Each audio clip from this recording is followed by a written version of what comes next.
Where's the top 10 Genesis games? Where's the top 10 Genesis games? Where is the top 10 Genesis games? Here.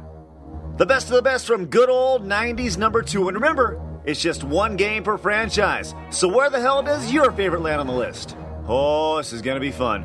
Unfortunately, Destin and Corey couldn't join me this time, but you can bet your ass you'll see them again. Hey, I'm Stuttering Craig for Screwattack's Top 10 Genesis Games. Number 10. Nothing starts a top 10 out better than a Hall of Fame-worthy game that everybody has had to have played at one time or another.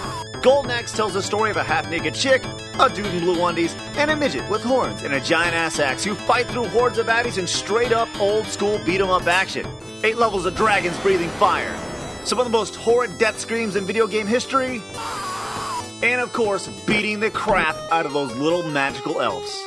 Hell, that alone puts it in the top 10. Number 9. Some consider this game one of the most complete on the Genesis. One thing is for certain, it's definitely one of the prettiest. Just don't call it Ponies and Kittens pretty.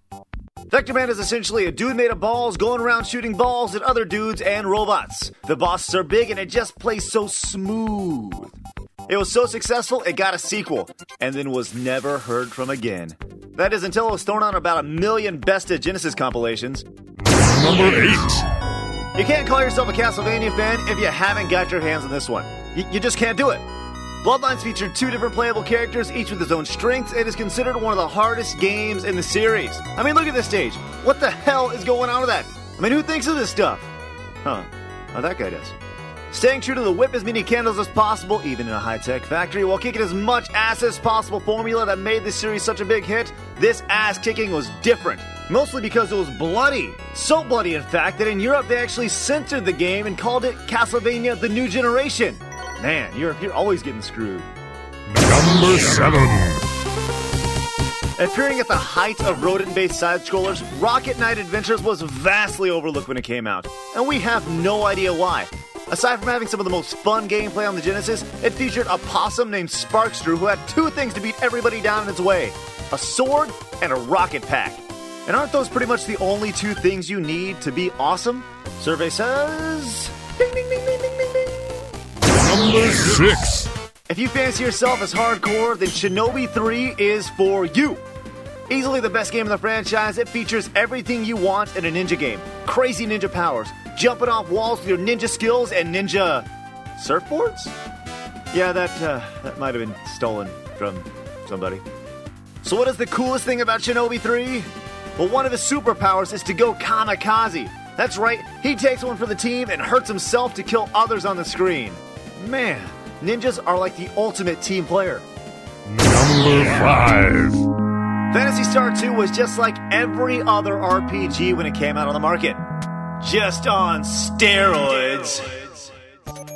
Its huge storyline and vast array of characters with blue hair and pointy ears was like nothing RPGers had ever seen before.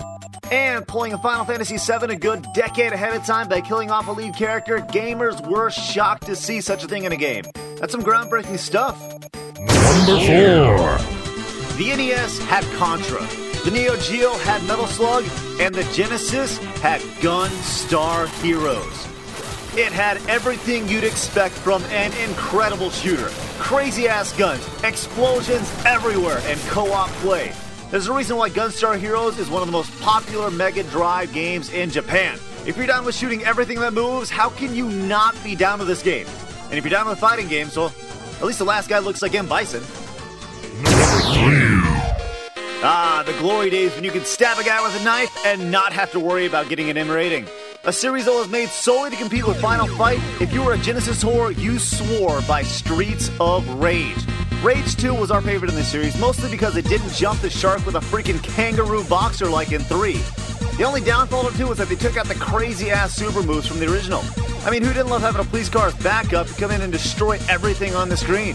And now through the wonders of technology, you don't even have to go anywhere. You can just download it. So what are you waiting on? Go do it! Number 2. Yeah, we all knew it. The Hedgehog would make the list. But it was just a matter of where and which game. While the first Sonic was huge, and the second took a really big step forward by introducing that little pipsqueak tails, the third hit the damn ball out of the freaking park. When it was released on what Sega called Hedgehog Day back in '94, 3 was considered the fastest and most complete Sonic adventure to date. I mean, little kids were crying and peeing their pants in excitement for this game. I kid you not, I saw it. But you want to know what the real kicker is? The music was made by Michael Jackson. No, I'm not kidding. Alright, so if you missed 20 through 11, it's not too late. Go back and check it out. But as for now, let's recap before we get to number 1. Number 10, Golden Axe. Number 9, Vector Man. Number 8, Castlevania Bloodlines. Number 7, Rocket Knight Adventures. Number 6, Shinobi 3. Number 5, Phantasy Star 2. Number 4, Gunstar Heroes. Number 3, Streets of Rage 2.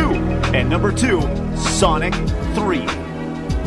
It's number 1.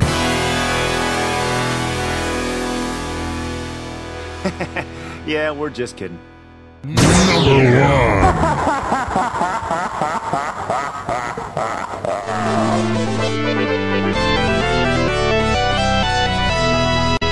But we are not going to kid about how incredibly great Strider is.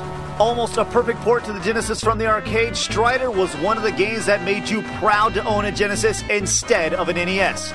The game of the year 1990, this was the first time we saw Strider's giant blade and all the destruction it caused. Ripping through unforgettable bosses like the Russian Senate turning into a dragon and a giant metal monkey, Strider was later ported to the NES. And it sucked ass. Seeing these two in comparison, it's easy to see why Strider was the perfect example to why Genesis does and Nintendo don't.